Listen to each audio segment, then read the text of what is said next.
কেমন বৃষ্টি শুরু হলো। কিছুক্ষণ পর পরই থেমে থেমে বৃষ্টি হচ্ছে। মা, আর কতক্ষণ লাগবে রান্না করতে? আমার অনেক খিদে পেয়েছে। এই তো মা, আর কিছুক্ষণ ধৈর্য ধরো, রান্না প্রায় শেষের দিকে।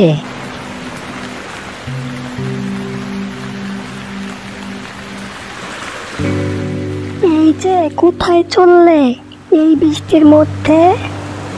বউ, যাবো একটু মোড়লের বাড়িতে। পরিশ্রমের কিছু টাকা বাকি আছে, তা আজকে দেওয়ার কথা ছিল।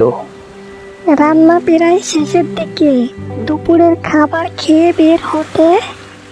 না বউ, এখন আর খিদে নেই, ফিরে এসে খাবো। বাবা, ফিরতে সময় আমার জন্য কি আনবে? মামুনি, তুমি বলো আজকে তোমার জন্য কি আনবো। বাবা, আমার জন্য চকলেট আনবে।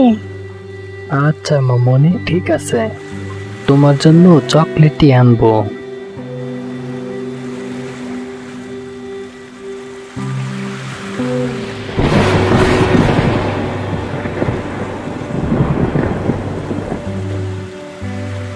হাসিবুল, বাবা তোমার কি এতক্ষণে আসার সময় হলো?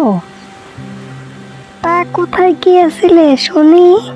মা, হামজাকে নিয়ে আমাদের বেগুন খেতে গিয়েছিলাম।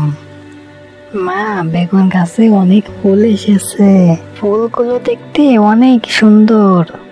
আলহামদুলিল্লাহ, এবার বুঝি আল্লাহ আমাদের মুখের দিকে তাকিয়েছে।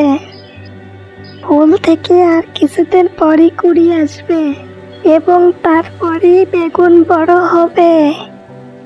ভাইয়া, চল আমরা বেগুন ফুল দেখে আসি। না হাসিবা, এই দুপুর বেলায় মাঠে যাওয়া লাগবে না, বিকালে যাইও বেগুন ফুল দেখতে।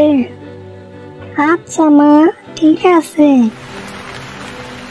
মা, রান্না হতে আর কতক্ষণ লাগবে? এই তো হয়ে গেছে, এখনই ঘরে নিব।